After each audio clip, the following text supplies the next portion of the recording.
Noticentro 1, CMI. Buenas noches, bienvenidos a las noticias. Los siguientes son los 3 hechos más importantes de hoy en Colombia. La OCDE dice que la guerra amenaza con dejar secuelas duraderas en la economía mundial. Este organismo internacional prevé un menor crecimiento de la economía del mundo por cuenta de la invasión de Rusia a Ucrania. La crisis logística y la alta inflación serán el mayor riesgo para las economías en el mundo. Sin embargo, para Colombia el panorama es diferente y se ajusta al alza el pronóstico de crecimiento del país del 5,5 al 6,1% para el 2022. La demanda interna, el comercio y la industria son los jalonadores de la economía. Vamos a ampliar esta noticia en nuestra emisión nacional a las 9 de la noche. A sanción presidencial pasó esta noche la ley que restringe el uso del plástico en productos como pitillos, bolsas de mercado y envolturas. La norma establece un plazo gradual de 8 años para que la industria y productores del plástico puedan hacer tránsito hacia elementos menos dañinos para el medio ambiente. En 2030, 14 productos de plástico de un solo uso deben salir totalmente del mercado. Ampliación de esta noticia en nuestra emisión nacional a las 9 de la noche. Soacha, municipio de Cundinamarca, fue declarado en alerta roja por el incremento de las lluvias que afectan el caudal del río Bogotá. Las autoridades confirmaron que abrirán las compuertas de la represa Alicachín debido a las crecientes presentadas por las lluvias. La alerta fue extendida a otros municipios del departamento. Se recomienda a la ciudadanía alejarse del cauce del río Bogotá. Ampliaremos esta noticia en nuestra emisión nacional a las 9 de la noche. Las siguientes son las noticias más importantes del mundo hoy. Biden inaugura en Estados Unidos la Cumbre de las Américas marcada por las ausencias y el boicot de México. Presidente de Cuba arremete contra Estados Unidos. Aterrador relato de niña de 11 años ante el Congreso de Estados Unidos sobre la masacre en la escuela de Texas. Gimnasta del equipo de Estados Unidos, abusadas por el médico de la selección, demandan al FBI por $1.000 millones. Atropello múltiple en Berlín, un muerto y decenas de heridos. Con Claudia Palacios y Luisa Tobo. El presidente de Estados Unidos, Joe Biden, inauguró hoy la Cumbre de las Américas, marcada por la ausencia de los países no invitados y por la no asistencia de México a manera de protesta. El presidente Biden propuso reforzar la cooperación económica en la región para contener la migración ilegal. El mandatario estadounidense Joe Biden llegó a Los Ángeles para ser el anfitrión de la cumbre con líderes americanos, donde intentó demostrar su capacidad para enfrentar los problemas económicos y migratorios que impulsan los desafíos más serios de la región. El mandatario anunció la Alianza para la Prosperidad Económica de las Américas, que en la Casa Blanca consideran un nuevo acuerdo histórico para impulsar la recuperación y el crecimiento de la economía de todo el continente americano. Biden, que ha sido objeto de un boicot por parte de algunos de los jefes de Estado más importantes, que se han negado a asistir porque Biden excluyó a varios dictadores de la región, se enfrenta a la improbable perspectiva de lograr un progreso diplomático serio, en un momento en el que muchos de sus homólogos dudan del compromiso de Estados Unidos con la región. El demócrata, minutos antes de la cumbre, habló por llamada durante 17 minutos con el líder opositor Juan Guaidó, al que considera y apoya como presidente interino de Venezuela. Hablaron del retorno al proceso de negociaciones con el gobierno de Maduro. Ahora Biden se prepara para su encuentro de mañana con su homólogo Jair Bolsonaro. El presidente de Cuba, Miguel Díaz-Canel, arremetió contra Estados Unidos y la Cumbre de las Américas. El mandatario cubano Miguel Díaz-Canel criticó una vez más la decisión de Estados Unidos de no invitar a Cuba, Venezuela y Nicaragua a la Cumbre de las Américas. Nuestros dueños. Durante un discurso televisado a nivel nacional, dijo que Estados Unidos carecía de autoridad moral para dar una conferencia sobre democracia. Es un error y un acto de desprecio inaceptable suponer que nuestros pueblos no tienen memoria. Pero más importante aún, es que el gobierno de los Estados Unidos carece de autoridad moral para hablar de democracia cuando no es capaz de defenderla o promoverla en su propio territorio y para sus propios ciudadanos. Díaz-Canel agregó que Estados Unidos no silenciará a Cuba a pesar de la prohibición de asistir a la cumbre. Los Estados Unidos tienen la capacidad de impedir la presencia de Cuba en Los Ángeles, pero no tienen el poder de callar nuestra voz ni de silenciar la verdad. El presidente cubano también dijo que se sentía honrado por la gallarda solidaridad expresada por sus homólogos de México, Bolivia y de Honduras, además de los líderes caribeños que han rechazado enfáticamente las exclusiones. Estados Unidos anunció un programa para formar a 500.000 trabajadores sanitarios en las Américas. Durante la 9ª Cumbre de las Américas, Estados Unidos anunció un nuevo Cuerpo de Salud de las Américas para capacitar a 500.000 trabajadores sanitarios en la región, junto con la Organización Panamericana de la Salud, tras el golpe de la pandemia. Su objetivo es reforzar los sistemas de salud y la coordinación entre ellos, preparándolos para futuras emergencias sanitarias y mejorando la coordinación, la transparencia y la rendición de cuentas, implicando a los gobiernos, el sector privado y la sociedad civil.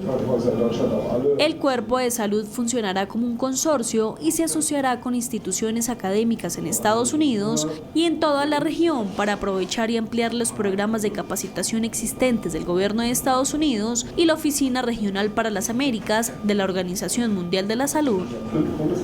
La capacitación de salud costará $100 millones, de los cuales Estados Unidos pagará una parte. Una niña de 11 años contó ante el Congreso de Estados Unidos cómo tuvo que cubrirse con la sangre de su amiga asesinada para sobrevivir a la matanza en la escuela de Uvalde, Texas, donde 19 de sus compañeros y 2 maestras fueron masacrados.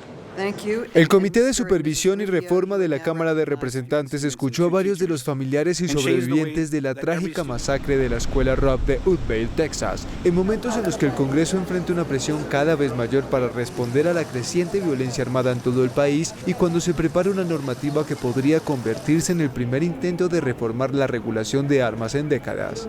Y uno de los desgarradores testimonios fue el de Mia Cerrillo, que con apenas 11 años relató ante los legisladores lo que vivió ese fatídico 24 de mayo, cuando asustada y con heridas en los hombros y en la cabeza, tuvo que pensar rápido y tomar una decisión para no caer asesinada como sus otros 19 compañeros y 2 maestras, baleadas a sangre fría por un joven de 18 años. Shot my teacher and told my teacher good night and shot her in the head. And then he shot some of my classmates and the whiteboard.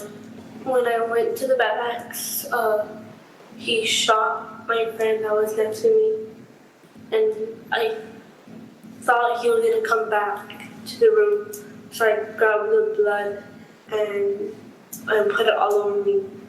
Mia relató cómo se mantuvo en completo silencio antes de agarrar el celular de su maestra apenas pudo y marcar el número de emergencias. Aunque la policía en Uvalde ha sido muy criticada tras conocerse que esperaban afuera del lugar y no hicieron nada mientras los niños yacían muertos o moribundos, e incluso el Departamento de Justicia creó un equipo especial para investigar la respuesta al tiroteo. De hecho, Mia, al ser cuestionada sobre qué quiere que sea diferente después de la masacre, respondió tener seguridad, mientras su padre aseguró que la pequeña ya no es la misma tras esta tragedia. Gimnastas del equipo nacional de Estados Unidos víctimas de abusos sexuales por parte del doctor Larry Nassar demandaron al FBI por $1.000 millones. Decenas de gimnastas, entre ellas la campeona olímpica estadounidense Simone Biles, que denunciaron haber sido víctimas de abuso sexual por Larry Nassar, reclaman al FBI más de $1.000 millones por no haber detenido al exdoctor del equipo nacional cuando la agencia recibió las primeras acusaciones en su contra. Cabe resaltar que agentes del Buró Federal de Investigaciones de Estados Unidos en 2015 estaban al tanto de que Nassar había sido acusado de cometer abusos contra las gimnastas, pero no supieron responder y el doctor pudo seguir abusando de las jóvenes deportistas durante más de un año. Nassar, de 58 años, cumplió una cadena perpetua tras declararse culpable entre 2017 y 2018 de agredir sexualmente a deportistas cuando ejercía como médico de la Federación Estadounidense de Gimnasia y de la Universidad Estatal de Michigan. Un vehículo embistió a una multitud de personas en Berlín, dejando al menos un muerto y decenas de heridos. Un automóvil arrolló a una multitud de transeúntes y se incrustó contra una tienda en una concurrida calle comercial del distrito de Charlottenburg, en el centro oeste de Berlín, Alemania. El hecho dejó una persona muerta y más de 10 heridas. Según los reportes de la policía, 5 personas sufrieron heridas de gravedad. La persona que falleció era una maestra de escuela de 51 años, quien se encontraba con un grupo en la céntrica zona comercial. Las autoridades confirmaron que el conductor, que manejaba un pequeño auto gris de marca Renault, fue detenido en el lugar de los hechos. Los investigadores estudian si el incidente fue un ataque o un accidente con una posible causa médica. El director general de la Organización Mundial de la Salud informó que ya se han confirmado más de 1.000 casos de viruela del mono en 29 países no endémicos y notificó que algunas zonas ya tienen transmisión comunitaria. La OMS pidió a los países que realicen todos los esfuerzos necesarios para identificar los casos y contactos de los mismos con el fin de controlar el brote. Por su parte, los Centros para el Control y la Prevención de Enfermedades de Estados Unidos emitieron un aviso de alerta nivel 2 para que los viajeros extremen precauciones debido a la propagación de esta viruela. Un tren que transportaba a 350 pasajeros en Irán chocó contra una excavadora, dejando al menos 20 muertos. El accidente se produjo en torno a las 5:30 de la mañana, hora local, cuando se descarrilaron 3 vagones. El aparato, operado por la empresa estatal Ferrocarriles de la República Islámica, cubría la ruta entre Tabas, que está a unos 550 kilómetros de la capital, Teherán. Fue creado un velero gigante que recolecta, procesa y recupera grandes cantidades de desechos plásticos del mar para luego utilizarlos como combustible. El océano, proveedor esencial de oxígeno y regulador del clima, está en peligro. La Organización de las Naciones Unidas calcula que cada año se acumulan casi 9 millones de desechos plásticos en el mar, lo que supone un gran problema para los animales y el medio ambiente. Afortunadamente, la tecnología está al servicio del hombre para paliar estos problemas, como este velero llamado Manta, diseñado por la Fundación de Sea Cleaners, que recolectará la basura de los océanos y la utiliza como combustible para navegar. El velero de 56 metros limpiará los océanos impulsado por una combinación de tecnología avanzada de velas y motores eléctricos. El catamarán tendrá una fábrica a bordo que fundirá el plástico recolectado, descompondrá el material y el gas sintético producido gracias a este proceso hará girar las turbinas, creando de esta manera electricidad. El barco conseguirá unos 500 kilovatios de energía renovable que permiten que funcione el 75% del tiempo de manera autónoma, sin necesidad de emplear combustibles fósiles. Funcionarios de Rusia y Ucrania llegaron a una determinación respecto a qué hacer con los cuerpos de los soldados que han muerto durante la invasión. Como resultado de esas negociaciones, realizaron en la línea de batalla de Zaporilla un nuevo intercambio de 100 de cuerpos de soldados caídos en combate, siguiendo la fórmula 50-50. La Unión Europea anunció que a partir del otoño de 2024 todos los celulares y otros dispositivos móviles deberán usar el mismo tipo de cargador. Los teléfonos iPhone y algunas tabletas iPad tendrán que dejar de usar su puerto de carga exclusivo. Además, la nueva regulación eventualmente se aplicará también a los computadores portátiles. Según la vicepresidenta de la Comisión Europea, la legislación tiene como objetivo reducir los residuos electrónicos y eliminar el desorden de cables. Noticentro 1 CMI presenta una empresa comprometida por Colombia. Con el primer torneo de exhibición de tenis para ciegos y baja visión en Colombia, se abre un espacio muy importante para quienes padecen alguna enfermedad visual en Colombia. Pasión por el tenis es la fundación que impulsa este deporte para ciegos. De la mano de Natalia Benavides ha conseguido grandes logros. Todo inicia cuando la retinosis pigmentaria llega a mi vida y yo, siendo tenista de tenis convencional, me pregunté si ahí ya se había acabado todo. Y fue allí donde la sorpresa fue que el tenis para ciegos y baja visión ya era una realidad en el mundo. Así que desde allí empecé a hacer todos los contactos para que este lindo deporte llegara aquí a nuestro país. Nuestro propósito principal es fomentar, masificar y desarrollar habilidades en nuestros deportistas ciegos y baja visión, y de esa manera puedan tener un crecimiento integral. Para promover este deporte y buscar el beneficio social, donantes y patrocinadores como Nemocon y Birbiescas apoyan este proyecto. Constantemente NIB ha sido patrocinadora de eventos deportivos y también sociales y benéficos. En este caso convergen las dos cosas, ya que estamos ante un torneo de tenis de personas con discapacidad visual, por lo que para nosotros es importantísimo patrocinar estos eventos para la sociedad. para aquellos que tienen una discapacidad visual o los familiares que se den la oportunidad de conocer este bello deporte, el tenis para ciegos, y de igual manera aquellos patrocinadores y futuros donantes que puedan apostarle a estos proyectos de emprendimiento social incluyentes para que asimismo podamos brindar nuestro granito de arena. El mensaje de NIB es incentivar la sensibilidad social para todos los eventos deportivos y benéficos de la comunidad colombiana.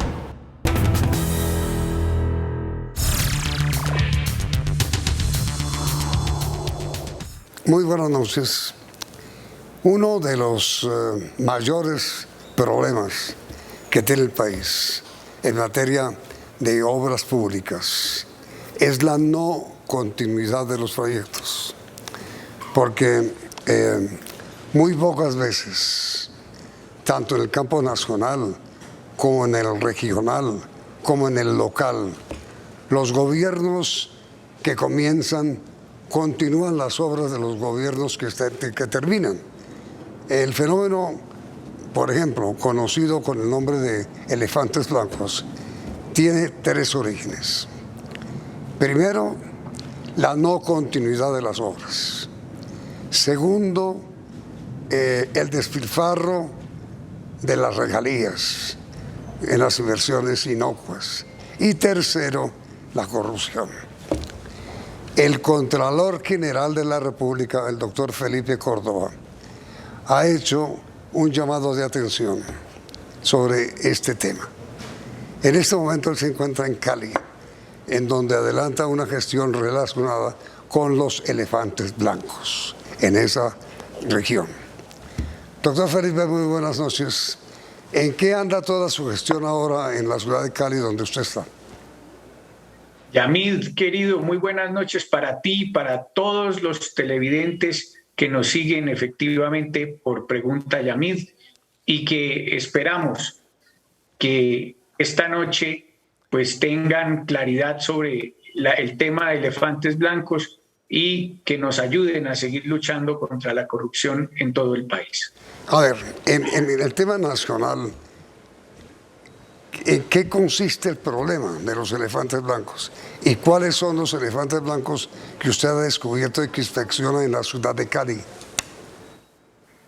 Bueno, Yamid, al día de hoy tenemos, según el Registro Único de Obras Inconclusas, que fue creado por la Ley 2020 de 2020, alrededor de 2.018 proyectos que están inconclusos en el país o elefantes blancos. Allí tenemos hospitales, tenemos colegios, tenemos vías, y desde ese punto de vista, pues al día de hoy, gracias a la gestión del programa Compromiso Colombia de la Contraloría General de la República, alrededor de 1.128 de estos obras inconclusas o elefantes blancos se han reactivado o se han terminado por alrededor de 28 billones de pesos. Y eso es lo más importante. Aquí estábamos en el departamento del Valle haciendo un recorrido precisamente en varios colegios en el municipio de Candelaria.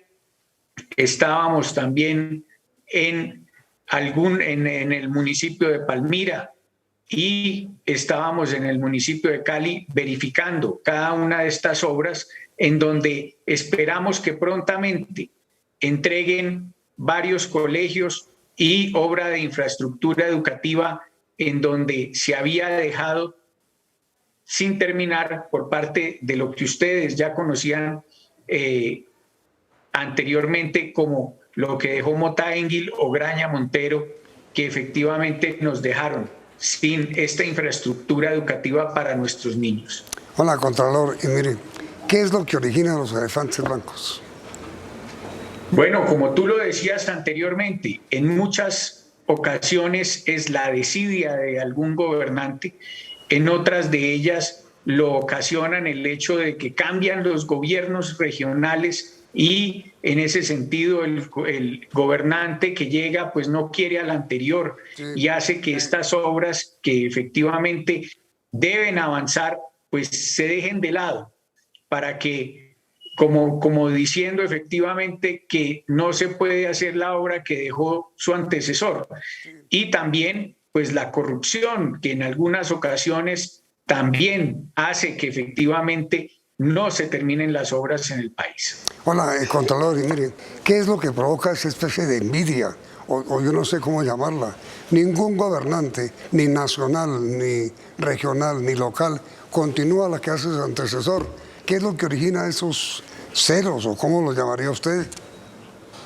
Pues esos efectivamente son celos del que llega con el que sale, y pues ese es el daño que nos hace al erario público y a la ciudadanía en general, porque no hay nada más importante que la gente de a pie, el colombiano normal, pues efectivamente reciba su colegio, su vía, reciba su hospital, reciba cualquier obra de infraestructura, su polideportivo o su parque, para que puedan disfrutar efectivamente de los recursos que son de ellos. Ahora mire, doctor Córdoba, es que yo no conozco a un presidente que hable bien de su antecesor. No conozco a un gobernador que hable bien de su antecesor. Y no conozco ningún alcalde que elogie la obra del anterior. Eso es así. Esa parece ser la constante colombiana. Muy desafortunado, Yamid, que esto que se presente, pero deberíamos ver que eso que se presenta al que le hace daño efectivamente es al ciudadano de a pie, porque es el que le debe llegar la platica de todos los colombianos, en donde se está invirtiendo para todos y cada uno de la inversión social en el país. Y lo que es más grave, Contralor, es que no solamente es en el cargo de presidente, gobernadores y alcaldes, sino en los demás departamentos como el suyo. Cada Contralor habla contra el anterior, y en cada departamento ocurre lo mismo.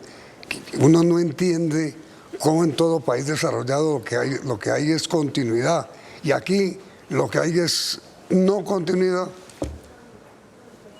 Claro, el problema es sentir que el que llega piensa que descubre que el agua moja, o que descubre que efectivamente prender el bombillo va a generar la luz. Ahí es en donde está el problema, y por eso lo que necesitamos es que haya continuidad. Por eso ese registro de obras inconclusas de la ley 2020 de 2020, esa ley anti-elefantes blancos que el Congreso sacó en el año 2020 y le dio esa responsabilidad a la Contraloría General, es tan importante para poder hacer la gestión en donde se sienten veedurías ciudadanas, el contratista, el contratante, y se sienten todos a ver cómo resuelven la problemática que tienen en esa obra inconclusa y poder terminarla sin ningún problema. Sí, de ahí viene el famoso dicho de cada alcalde manda en su año. Ese es un dicho muy colombiano y que refleja muy bien lo que ocurre en el país, que es absolutamente absurdo, pues, que ningún gobernante continúa lo que inició su antecesor. Sí, eso es muy desafortunado, Yamid, pero por eso es tan importante tener en cuenta que estos programas, como Compromiso Colombia de la Contraloría General de la República, de esos 2018 elefantes blancos que al día de hoy pudimos encontrar, pues ya hay más de 1.128 reactivados o entregados, y que eso es importante, como el hospital de Gramalote o las casas que se han reactivado en Gramalote, esas 128 casas que faltan, pues efectivamente se terminen y que puedan entregársele a la gente que tanto lo necesita después de 10 años. Temas neurálgicos que se han visto, por ejemplo, que podemos encontrar también al día de hoy, el aeropuerto de Pasto, que son obras que son importantes para el desarrollo de las ciudades, para el desempeño de cada uno de nuestras gentes, y que al día de hoy ya se puedan terminar y puedan disfrutarse. Pues es que mire, hablando usted de aeropuertos, ¿qué tal el de Cartagena? ¿Qué tal el de Barranquilla? ¿Qué tal el de Tunca? ¿Qué tal el de, mejor dicho, todas las obras que inicia un gobernante no las continúa su sucesor? Qué cosa tan increíble. Es que mire, estaba viendo doctor Córdoba, un informe de la Contraloría de hace un par de días sobre la paz. Mejoramiento y mantenimiento de corredores rurales, cero avance en este gobierno. Avances físicos o financieros para la construcción de la paz, 10%. Cumplimiento del mejoramiento de vías terciarias, cero avance. Dotación de sedes educativas, 7% de avance. Entonces, todo lo que se hizo, los compromisos que se adquirieron por el presidente Santos durante su gestión sobre la paz, quedó inconcluso, según la denuncia suya. Ahí lo importante es ver, y lo que hemos denunciado nosotros son dos cosas importantes. Hay que reconocer que este gobierno es el gobierno que más ha invertido en recursos para los proyectos de paz. Pero segundo, como tú bien lo decías, hay 70 proyectos, dentro de los cuales hay un avance solamente del 10%. Aquí hacemos un llamado a esos alcaldes, a estos gobernadores que tienen efectivamente asiento en los OCATs y los aprobaron y son los que van a ejecutar efectivamente dichos recursos, que se pongan al día. Precisamente esa es la alerta, porque no puede ser que tengan los recursos y que no haya ejecución sobre dichos proyectos como tú lo anunciabas anteriormente. No, pues es que ustedes mismos lo denunciaron. Cumplimiento de mejoramiento de vías terciarias, 0%. Eso es increíble. ¿Por qué los gobiernos no continúan lo que pactaron los antecesores? Y ahí está el informe suyo sobre las obras para la paz. Sí, es muy desafortunado ver que efectivamente el gobernante que llega, pues no, el alcalde o el gobernador no sigue efectivamente con los proyectos que traía su antecesor. Y ahí, digamos que en estos proyectos, que son los más de 2018 proyectos o los 70 proyectos a los que tú hacías alusión, es importante establecer que necesitamos del compromiso de los alcaldes, de los gobernadores, para que se terminen rápidamente y que puedan gozar efectivamente toda nuestra gente de esos recursos que son tan importantes para la productividad, para el desarrollo agrícola, para que tengan vivienda, para todo su esquema de salud o educativo en cada uno de los pilares importantes de la economía de nuestra gente. Ahora mire, por otra parte, doctor Córdoba, la anticorrupción ha sido bandera política de los dos candidatos presidenciales, fundamentalmente del doctor Rodolfo Hernández, que tiene la lucha contra la corrupción como bandera central, aun cuando lo mismo dice, con algunas variantes, el doctor Petro. ¿Por qué los dos aspirantes a la presidencia de la República, cree usted, asumieron esta bandera de la anticorrupción? ¿Es demasiada la corrupción que hay en la administración pública? Inmediatamente después de comenzar el doctor.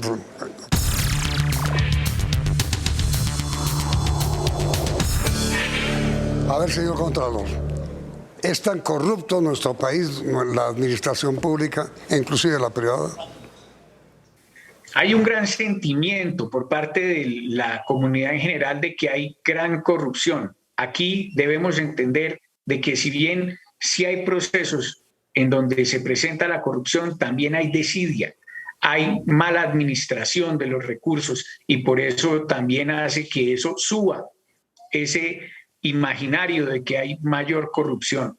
Por eso lo importante aquí es tener mejores y mayores herramientas para que se ejecuten rápidamente los recursos públicos, se ejecuten bien y además de eso llegue la platica donde debe llegar, que es a toda nuestra gente. A la Contraloría General de la República lo que más le preocupa es que la platica de la gente llegue efectivamente, se hagan las obras. Por eso ustedes ven que nosotros hemos hecho toda una tarea importante al día de hoy en la búsqueda de que no hayan elefantes blancos. Y hoy hay muchos menos elefantes blancos de los que teníamos hace un año.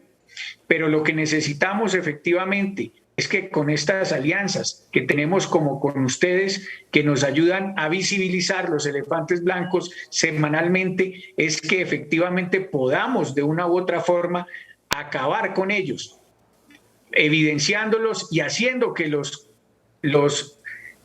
gobernantes locales rápidamente hagan sus gestiones, incorporen los recursos y efectivamente puedan hacer uso de ellos bien hecho para que terminen las obras como tienen que ser. ¿Cuál es la opinión suya sobre la bandera anticorrupción del doctor Rodolfo Hernández?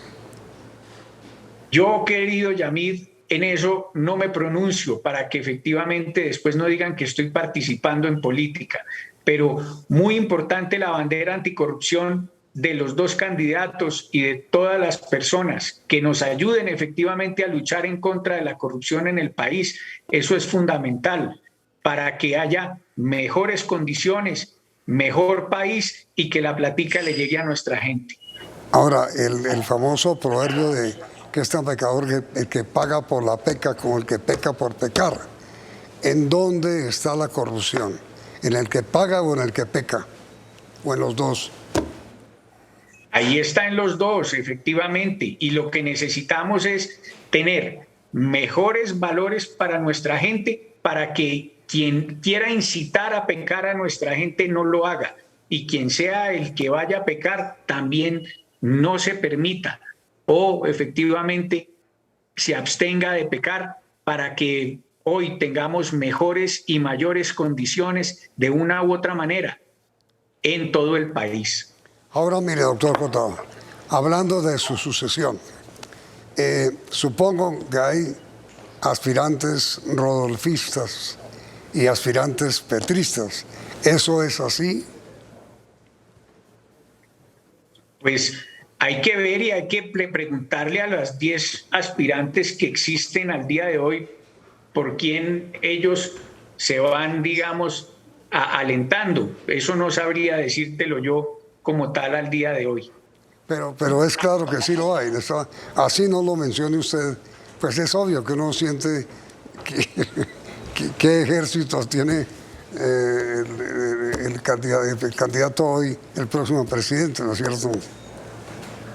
Pues creería uno que debe existir algunos que les gusta más una opción u otra, pero digamos que al día de hoy no sabría yo decirte quién le gusta cuál opción o cuál otra. Ahora, ¿usted tiene algún candidato al que prefiera? No, yo no puedo tener candidatos a la Contraloría General. Yo creo que efectivamente ahí hay unas personas de excelentes condiciones. Hay 10 personas al momento de hoy que cumplen con todos los requisitos y que son efectivamente maravillosas para el cargo. Han pasado por un examen de conocimiento y el filtro efectivamente del Congreso de la República, en donde al día de hoy pues se perfilan unos grandes nombres y unas grandes personas para sucederme al cargo de Contralor General. Ahora, sobre su sucesión, doctor Córdoba, ¿qué tan cierta es la versión de que usted estaría aspirando o tendría el sueño de aspirar a ser fiscal general? No, yo, como todo en la vida lo he dicho. Mire, yo me he preparado y me estoy preparando para tener mi oficina de abogados, pero para quitarles la duda y a los envidiosos en ese sentido. Uno, para que a uno pueda ser fiscal general de la nación, primero lo tiene que ternar un presidente.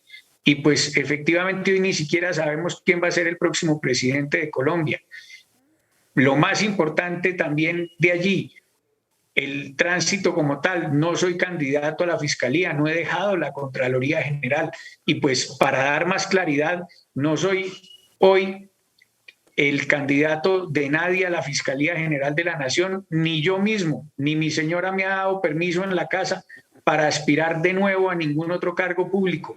Y créame que ese permiso se lo tiene que ganar uno, querido Yamid.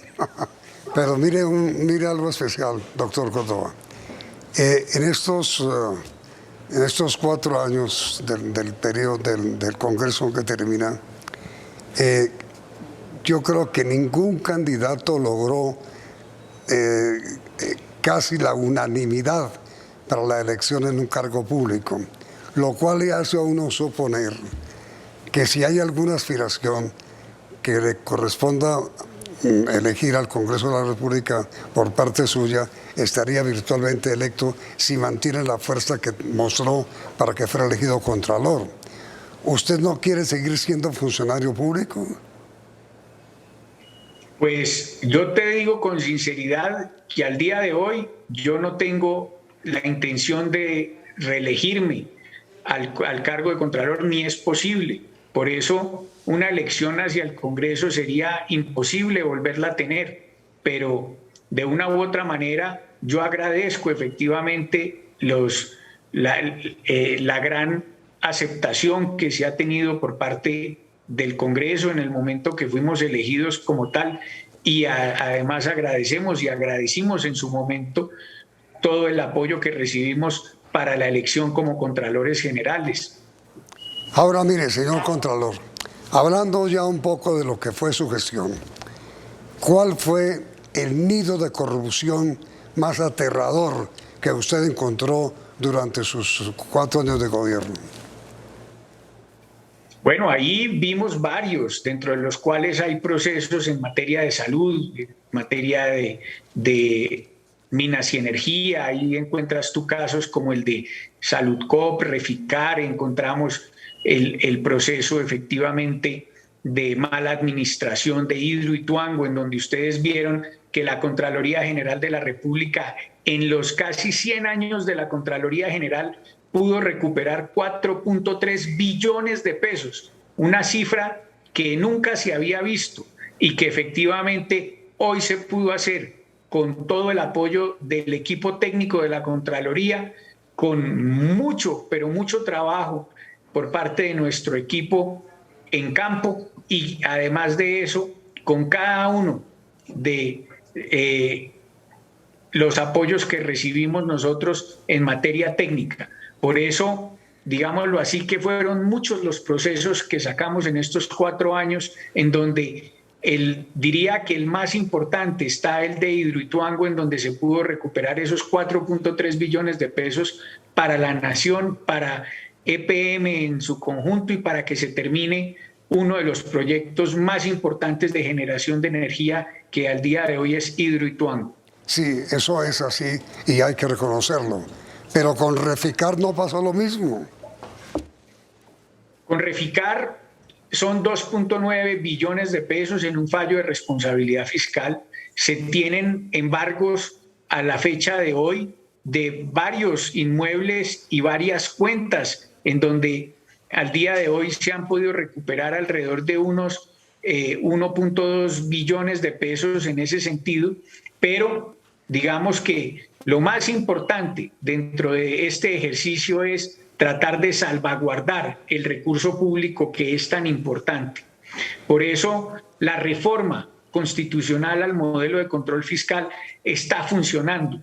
Por eso la reforma que se hizo en el año 2019, un control preventivo, concomitante y posterior y selectivo, pues funciona. Por eso al día de hoy el primer caso, como es el caso de Hidroituango, salió rápidamente, recuperó el recurso como tal, y efectivamente a hoy tenemos el resultado de que todos los colombianos pueden ver que la Contraloría sí funciona. Pero digo, Contralor, la antítesis de Hidroituango es Reficar.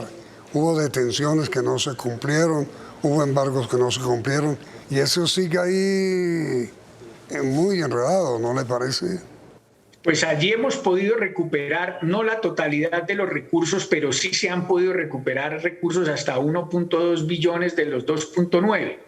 Y esperamos que con las acciones subsiguientes que se tengan se pueda recuperar la totalidad. Pero ese, digámoslo así, es una realidad, es un proceso efectivamente neurálgico muy complejo, dentro del cual pues al día de hoy necesitamos mucha más ayuda para que podamos recuperar todos los recursos en ese sentido. Hablando de continuidad, en las obligaciones o funciones de los cargos públicos, ¿usted qué recomendaría a su sucesor sobre el caso de Reficar? ¿Que concluya qué? No, yo creo que siga en la tarea de buscar la recuperación del recurso de Reficar y de todos los procesos de responsabilidad fiscal que se han fallado y que al día de hoy pues están embargados y que no han podido recuperar la totalidad del recurso. Eso es un trabajo del día a día y de seguir caminando y de seguir efectivamente tratando de recuperar el recurso público. No podemos desfallecer, hay que seguir en la tarea de buscar la recuperación de todo el recurso público. Pues doctor Felipe Córdoba, Contralor General de la República, muchas gracias por aceptar esta invitación para hablar de los elefantes blancos y ojalá regrese su aspiración a seguir en el servicio público. Ojalá sea así. Muchas gracias, Yamil querido. Un abrazo gigante y una feliz noche. Gracias por la invitación. A usted, doctor Felipe, muchas gracias, muy querido. Y a ustedes también, televidentes, muy amables por su sintonía. Y los invitamos a continuar aquí en Noticentro 1 CM. Noticentro 1 CMI. Gran comportamiento y buen futuro de la economía colombiana, dice la OCDE, que reúne países de buenas prácticas. Ministro de Hacienda adjudica buen crecimiento al consumo, la industria y el comercio. Aprueban ley que restringe uso del plástico. 15.000 empleos en riesgo, dice Acoplásticos. Registrador se reúne con candidatos. Hernández confía, Petro se queja. Abatido alias Pirri, cabecilla del ELN.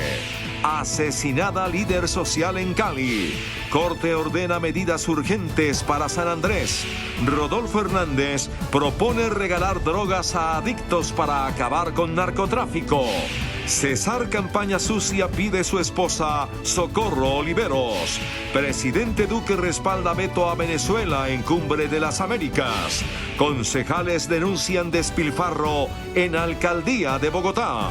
Con Claudia Palacios y Luisa Tobo.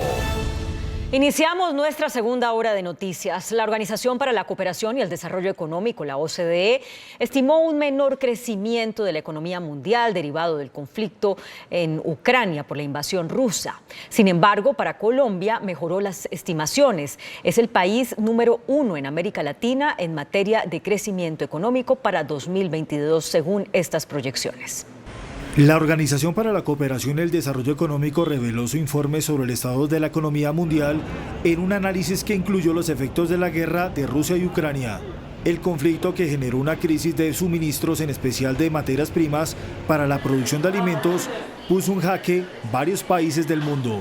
Los problemas de financiamiento y una mayor inflación que traduce mayores costos representan un menor crecimiento económico que para la OCDE estará en el 3%. Sin embargo, para Colombia el panorama es diferente. La OCDE ajustó al alza el pronóstico de crecimiento de 5,5% a 6,1%, siendo uno de los mejores países en materia de crecimiento en América Latina. El consumo, la industria y el comercio se convierten en los sectores jalonadores de la economía. Dejar el uso del tapabocas son señales que muestran que el mundo y particularmente en Colombia nos estamos moviendo por buen camino, y definitivamente eso lo muestran cifras, por ejemplo del comercio, que se reactivó de una forma supremamente importante. Se está empezando a moderar un poco, pero definitivamente ese impulso que traemos lo va a reflejar el año 2022 hacia el final del año. La OCDE destaca el manejo en materia monetaria y fiscal, pero sobre todo los avances en el programa de vacunación. El ministro de Hacienda, José Manuel Restrepo, atribuyó ese pronóstico optimista de la OCDE al crecimiento del consumo y la industria. Desde París, el ministro de Hacienda, José Manuel Restrepo, resaltó el informe de la OCDE al señalar que el plan de reactivación de la economía colombiana avanzó más rápido de lo esperado. Esto demuestra que la reactivación en Colombia está en marcha, tiene resultados exitosos y comparativamente con el mundo tiene hoy en los países de la OCDE la mayor tasa de crecimiento económico del Producto Interno Bruto. Se mantienen las mejores estimaciones de crecimiento para la economía colombiana. Colombia en este momento tiene la mayor perspectiva de crecimiento de las economías de la OCDE en el año 2022. Somos el número 1 de los países de la OCDE con mayor tasa de crecimiento prevista para este año 2022. El funcionario afirmó que el país ha registrado cifras positivas en varios sectores, los cuales han logrado consolidar una economía la cual creció 8,5% en primer trimestre del año. Una demostración de que los esfuerzos de la política contracíclica, de que el compromiso por Colombia y de que la resiliencia del sector empresarial en nuestro país han permitido que Colombia tenga este muy buen resultado. Se espera que las cifras de crecimiento se reflejen en materia de empleo. A sanción presidencial pasó la ley que restringe el plástico de un solo uso. Deben salir del mercado productos como pitillos, bolsas de mercado y envolturas, entre otros. La sanción presidencial pasó esta iniciativa que restringe el uso del plástico en Colombia. 14 productos hasta 2030 deben salir definitivamente del mercado. Veremos cómo desaparecen poco a poco del país plásticos como pitillos, mezcladores, cubiertos, platos, bolsas, recipientes, todos aquellos elementos que le hacen tanto daño a nuestro medio ambiente. Dice la senadora Maritza Martínez, coautora de la iniciativa, que todo es por el bienestar general. Colombia da un paso muy importante en la defensa de la vida, la salud y el medio ambiente. El proyecto fue consensuado con los sectores económicos productores de plástico en el país. La industria de los plásticos advirtió que más de 15.000 empleos están en riesgo con la aprobación de la ley que restringe los plásticos de un solo uso. Tras la aprobación de la ley, el sector de la industria advirtió que hay más de 15.000 empleos en riesgo. Sin embargo, el sector buscará salidas de desarrollo y de transformación empresarial en los años de transición. Si las empresas logran certificar que la misma cantidad de plástico que llevan al mercado se está reciclando, el producto ya no sería prohibido, y también se establecen algunas alternativas sostenibles en cuanto a materiales biodegradables. Las empresas buscarán alternativas en pro del empleo, pero cuestionan la aprobación de un proyecto que se dio en el marco de una discusión populista. La satanización del plástico ha sido una construcción de organizaciones no gubernamentales que están al servicio de las grandes multinacionales pesqueras que no quieren ser visibilizadas frente al problema que causan en los ecosistemas marinos. El documental Seaspiracy de Netflix lo explica claramente. Convocan a un nuevo estudio en el legislativo sobre el tema. En las plazas de mercado de Bogotá, tanto vendedores como compradores celebraron esta decisión sobre los plásticos de un solo uso.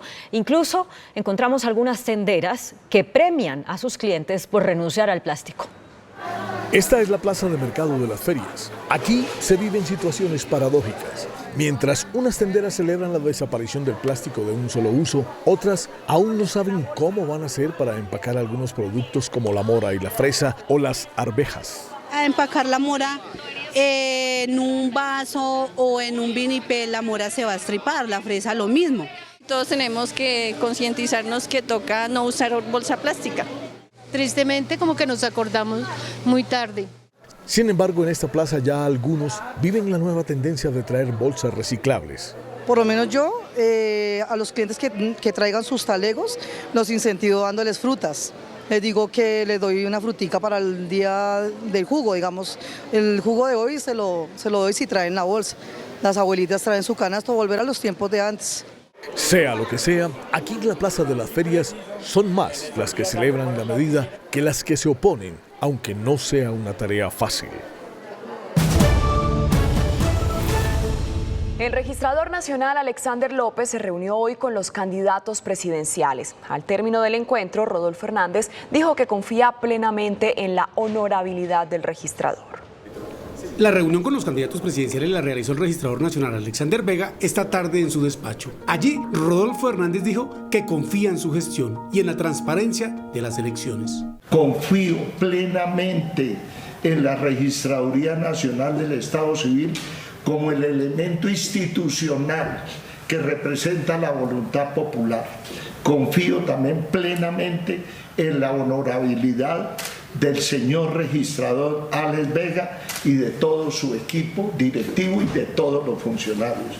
El candidato de la Liga de Gobernantes contra la Corrupción presentó 2 auditores para que a nombre de su campaña le hagan seguimiento el domingo 19 de junio a los comicios presidenciales.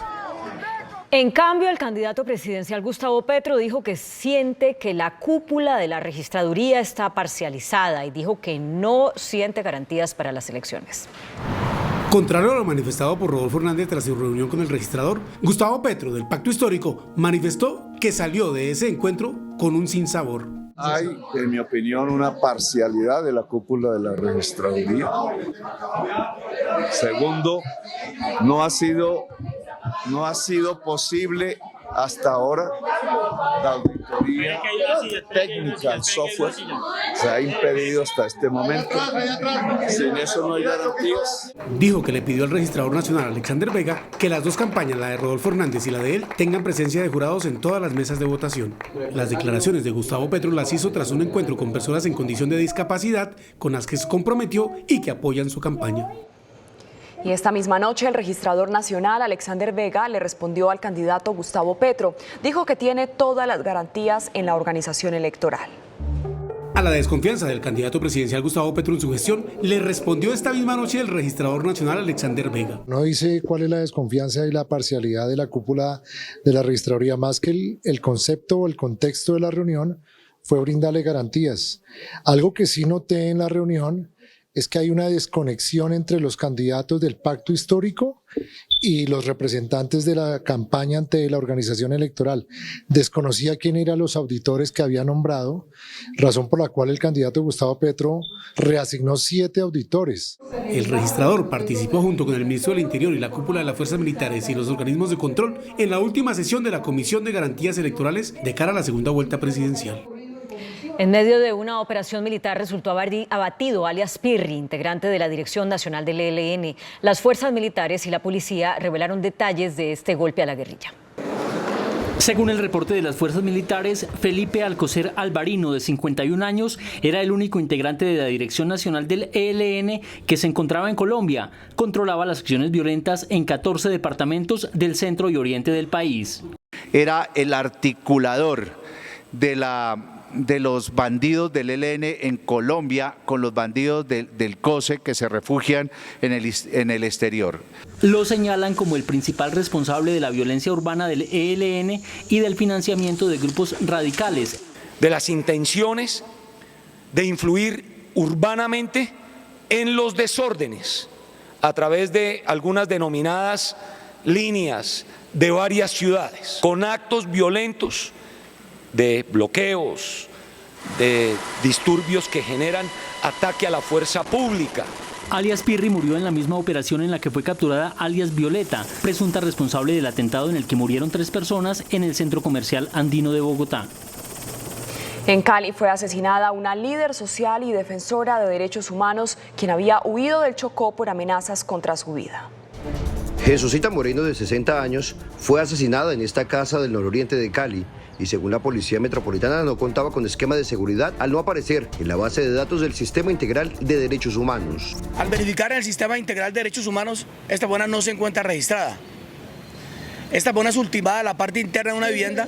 No obstante, organizaciones sociales argumentaron que la víctima tenía amenazas y desde hace un mes se refugiaba en la vivienda de su hijo, huyéndole a la violencia. Un conocido como Doña Tuta era una reconocida lideresa defensora de derechos humanos de comunidades negras e indígenas. No es a través de la muerte violenta como se solucionan los problemas. Antes se incrementa el conflicto. Siempre con la vida tendremos oportunidades. A través de un comunicado, el Consejo Comunitario General del San Juan responsabilizó al Estado colombiano por la falta de protección para la lideresa del corregimiento de Nuanamá, Tuta Moreno, y su comunidad del Pacífico.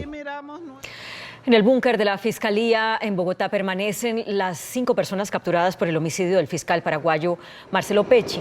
Los detenidos serán llevados a una cárcel de máxima seguridad. 4 de los capturados se declararon culpables. Hoy fue legalizada la captura del senador liberal Mario Castaño, procesado en la Corte Suprema de Justicia por un nuevo escándalo de corrupción. La Sala de Instrucción de la Corte legalizó la captura del senador Mario Castaño, advirtiendo que la organización criminal que él presuntamente lidera no se ha desmantelado del todo y que existe el riesgo inminente de que el procesado y personas que le son cercanas y subalternas alteren las pruebas que están por recaudarse. La Corte procesa al senador Castaño como el presunto líder de una red de corrupción que manipuló cupos indicativos y cobró coimas para amañar contratos. Lo que viene ahora es que el magistrado Misael Rodríguez practique una diligencia de indagatoria contra Castaño y que definan su situación jurídica. Fuentes advierten que probablemente ordenarán la detención del senador liberal, pues la Corte advierte que la investigación en su contra tiene conductas en fase de ejecución y en riesgo de que se consumen. La Justicia Especial para la Paz no revisará la condena al general retirado Jesús Armando Arias Cabrales por las desapariciones del Palacio de Justicia. El oficial deberá seguir cumpliendo la pena de 35 años de prisión impuesta por la Corte Suprema de Justicia después de que los magistrados de la JEP negaran por segunda vez la petición de su defensa. La Corte Constitucional dio una serie de órdenes al gobierno para proteger a la población de San Andrés y Providencia afectada por el huracán Iota. En el marco de una tutela que presentaron raizales pidiendo celeridad en la reconstrucción de San Andrés y Providencia, devastada en noviembre de 2020 por el huracán Iota, la Corte emitió un auto en el que le ordena al Ministerio de Vivienda a que en un plazo no mayor a 20 días arregle las casas de los raizales y les garantice un sistema de saneamiento básico funcional. Hacer una revisión sobre los mecanismos de recolección de aguas negras que se instalaron en las casas reconstruidas por el gobierno, ya que los pozos sépticos no cumplen con las condiciones de calidad y capacidad que requieren. Mientras la Corte adopta una decisión de fondo, ya pidió cuentas sobre el avance de la reconstrucción. El candidato presidencial Rodolfo Hernández propuso regalar drogas a los adictos para acabar con el narcotráfico.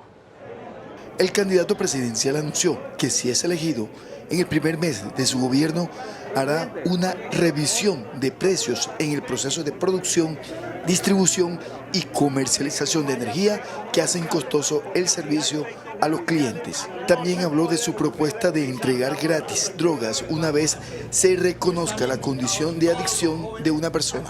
Si a los adictos le entregamos la droga gratis, sea intravenosa, sea por aspiración o sea oral, pues se acabó la demanda. Nadie vuelve a comprar. ¿Para qué compro si me la regalo? Hernández se reunió con empresarios de Barranquilla y adelantó un recorrido por el malecón del río.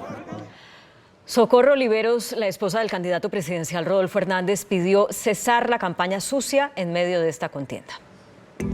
La esposa de Rodolfo Hernández publicó a través de las redes del ingeniero una carta pública a los colombianos en la que repudia, según dice, la forma sucia con la que se ha buscado desprestigiar a Hernández en la contienda electoral. Dice en la carta que el contenedor en esta segunda fase de campaña se ha caracterizado particularmente por una manera sucia de hacer política. Se le miente al electorado buscando desprestigiar al opositor, inculcando mentiras en la cabeza de la gente y desviándola de la verdad, señala en la misiva. Al final del documento, Oliveros hace un llamado a no más violencia ni en las calles ni en las redes sociales. Dice que los colombianos estamos cansados de tanto odio, merecemos y queremos paz, afirma en la carta. A pesar de que el candidato presidencial Rodolfo Hernández precisó que no ha propuesto ampliar la jornada laboral a 10 horas y explicó que lo tergiversaron, pues es solamente un claro ejemplo de que se refirió a la jornada de él y de su eventual equipo de gobierno, las centrales obreras se pronunciaron en contra de dichas declaraciones. Esta es una de las declaraciones del candidato Rodolfo Hernández limitando el presupuesto para educación a 9 meses que generó indignación entre los sectores sindicales. Acuérdense que la educación, más o menos con todas esas vacaciones y semanas de receso y en diciembre, eso difícilmente llega a 9 meses. El método de solución de los conflictos laborales que tiene Hernández ha sido el que aplicó en la alcaldía de Bucaramanga. Desconocer los acuerdos laborales y solucionar los conflictos a punta de descalificar a los contradictores. También rechazaron la idea de prolongar la jornada laboral a 10 horas diarias.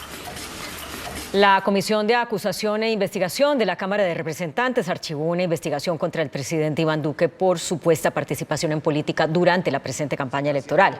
Para el ponente y representante investigador Oscar Villamizar, no toda manifestación que hagan los funcionarios públicos puede ser catalogada como política o electoral. Desde Los Ángeles, California, donde participa en la Cumbre de las Américas, el presidente Iván Duque se refirió al veto a Venezuela en este encuentro de los mandatarios de los países de la región. De acuerdo con el presidente Iván Duque, la Cumbre de las Américas se hace con un espíritu democrático. De esa forma defendió la idea de la no invitación a Venezuela. Dijo que la dictadura de Nicolás Maduro hay que seguirla denunciando. La cláusula de Quebec es muy clara al decir que el sistema de Cumbres de las Américas no es para que estén presentes aquellos lugares que han fracturado la institucionalidad y han puesto en riesgo la democracia. En conversación con el Consejo de las Américas, el presidente afirmó que Colombia sobrepasó los 380 millones de dólares en inversión en el sector audiovisual, que se suman a las políticas públicas, lo que hace de Colombia, según el mandatario, el mercado más competitivo para el sector en Latinoamérica y el Caribe. Aunque el gobierno, a través de los programas de desarrollo con enfoque territorial, los PEDETs, intenta llegar a las zonas rurales para implementar los acuerdos de paz, en el Caguán los cultivos ilícitos están en aumento. En el Caguán, donde hoy 3 nuevos grupos armados se disputan el control del territorio y los cultivos de hoja de coca, los cultivos de uso ilícito cada día ganan más espacio. Sí, hay gente que no encontró la manera de qué más hacer, ¿sí? Porque hubieron incumplimientos y pues la gente con hambre no trabaja, digo yo. Sí, entonces, pues si no se logra, si no hay una estructura, organizacional que los soporte a ellos, entonces ellos, pues lo más fácil es hacer lo que está de moda, así está mal hecho. Por ahora, la única manera que tiene el Estado para enfrentar esta realidad son los PEDETs. Don Mario hoy siembra cacao. Siembra coca, imagínese usted eso. Y como esa sí tiene comercialización. Entonces es duro. Por eso los gobiernos que vengan deben de implantar un cambio rotundo. Y junto a él, estas mujeres del Paujil luchan porque la tierra les siga produciendo un buen café. Si Colombia así se lo propusiera, la industria del cannabis podría ser el segundo rubro agrícola de exportación después del café. Así lo advirtieron representantes del sector que presentaron la primera encuesta de la industria del cannabis, donde se entregaron datos sobre lo que el cannabis puede representar en los próximos años para el país. Pese a su gran potencial, la industria del cannabis en Colombia apenas está dando sus primeros pasitos. Actualmente, solo se exporta un promedio de $5 millones al año en productos relacionados con el cannabis. Para la industria, si el país logra hacer ajustes regulatorios, podría disparar este negocio como el segundo rubro de exportación agrícola. Puede ser el segundo rubro de exportación del país, el segundo rubro agrícola, apenas superado por el café. Estamos hablando que la industria del cannabis puede exportar al año 1.500 millones de pesos. Las trabas a la financiación son uno de los obstáculos más grandes que enfrenta la industria. Está siendo muy difícil traer los recursos de los inversionistas extranjeros y está siendo muy difícil concretar las exportaciones. La industria del cannabis en Colombia proyecta para el 2026 tener un poco más de 24.000 trabajadores. En Bogotá aumentó la incautación de armas de fuego, de fogueo y neumáticas. Según cifras de la Policía Metropolitana, son 326 armas neumáticas incautadas este año, de fogueo 325, de aire 26, tipo pistola 15 y revólver 3, para un total de 695 armas. Todos los días, los policías en la ciudad de Bogotá hacen controles, hacen requisas, utilizan elementos tecnológicos que la ciudad les ha aportado, detectores de metales portátiles para hacer las requisas y los controles en Transmilenio, en los portales.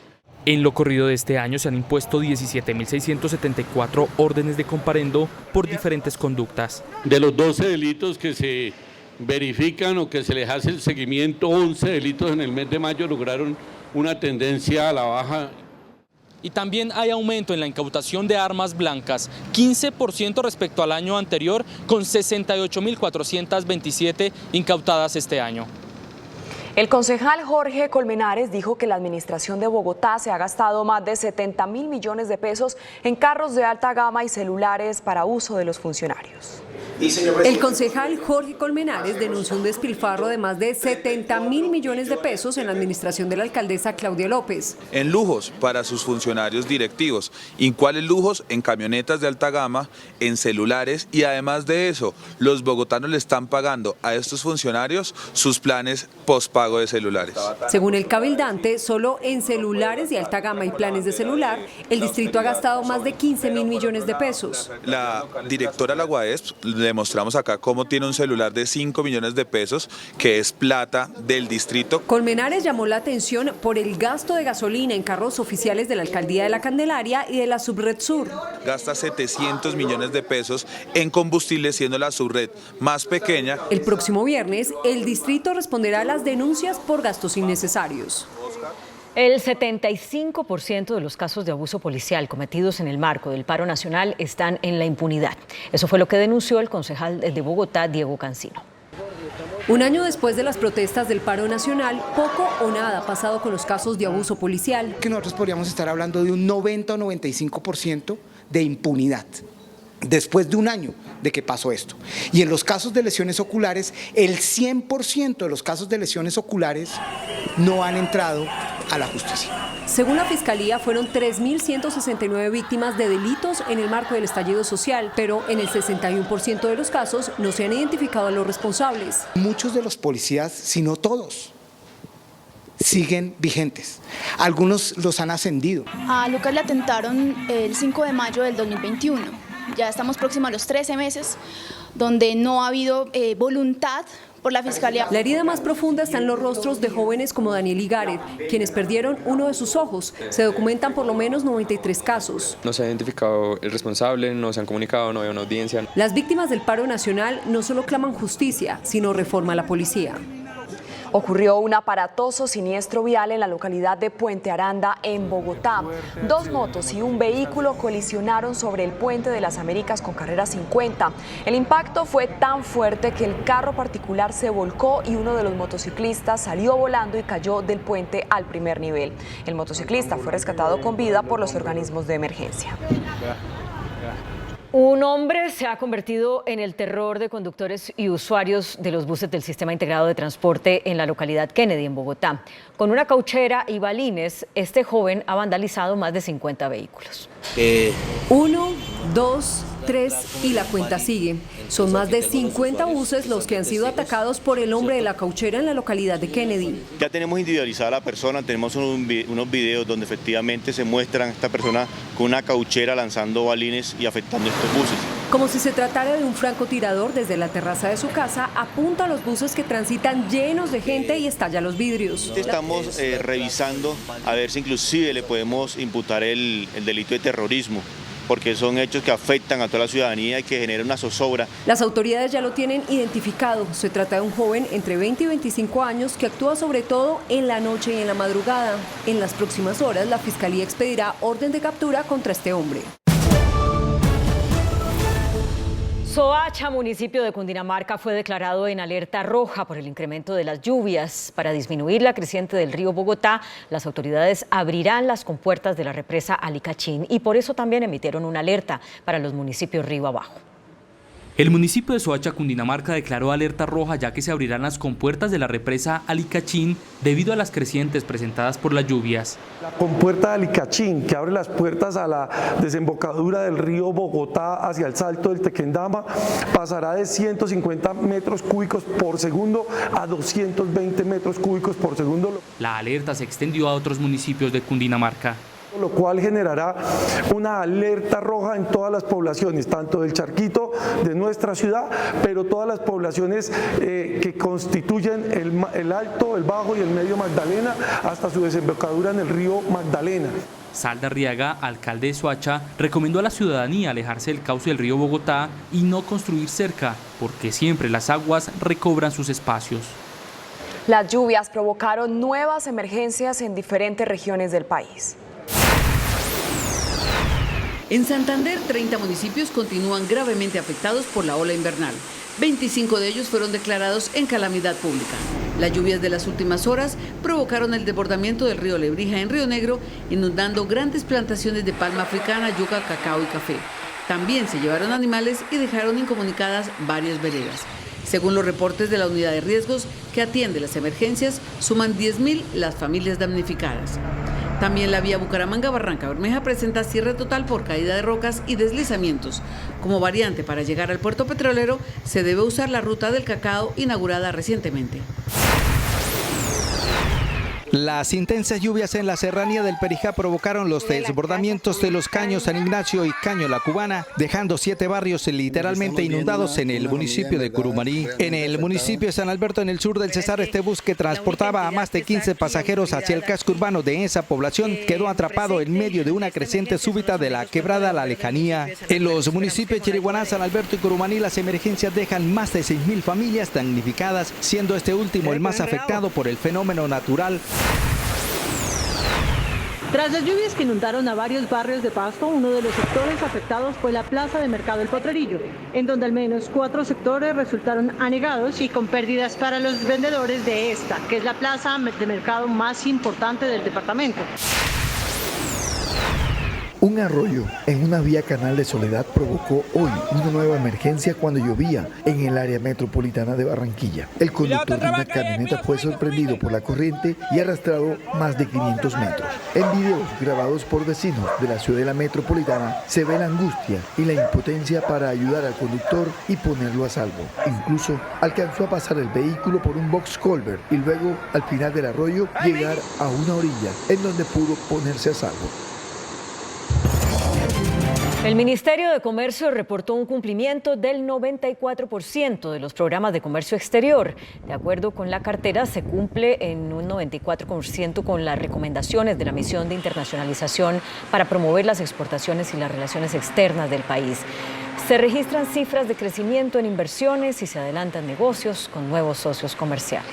La Superintendencia de Industria y Comercio impuso una multimillonaria multa a varias empresas de telefonía celular. El ente supervisor impuso una multa de 6.495 millones de pesos a 8 empresas operadoras de telefonía móvil. Claro, Movistar, Tigo, Virgin, Avantel One, Éxito Móvil y ETV violaron las normativas del régimen de portabilidad numérica. Las denuncias de los usuarios contra los operadores no ceden por falta de una buena prestación del servicio.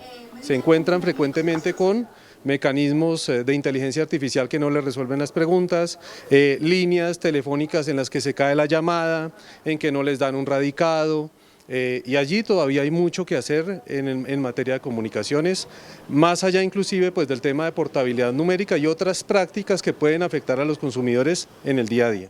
Los operadores podrán apelar dicha decisión. El índice de capitalización de la bolsa, que mide el comportamiento de las 20 principales acciones, cerró a la baja.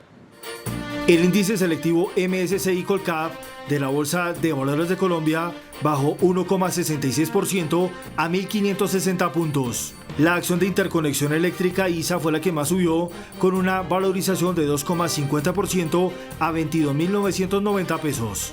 La acción del Grupo Suramericana fue la que más bajó, con una pérdida de 15,63% a 38.500 pesos. La acción más negociada fue la de Ecopetrol, al movilizar más de 16.000 millones de pesos, con una variación negativa de 1,22% a 3.250 pesos.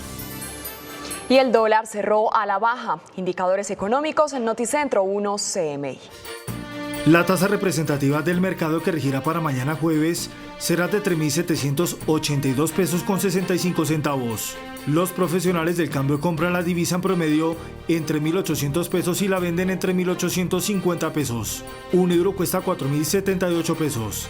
La libra de café en Nueva York se cotizó a $2.31. El azúcar se transó en 18,98 centavos de dólar la libra. El barril de petróleo WTI se cotizó en $122,41 centavos. La referencia Brent para Colombia se cotizó en $123,81 centavos. Una acción de Ecopetrol cuesta 3.250 pesos. Atención, hay una noticia al cierre. A través de un comunicado, la guerrilla del ELN asegura que nunca tuvo secuestrada a Juliana Hernández Olivero, la hija del candidato presidencial Rodolfo Hernández, y que por consiguiente tampoco exigió suma alguna de dinero por su liberación. Hasta aquí Noticentro 1 CMI. A continuación, el poder del amor y el reality del Canal 1. Feliz noche.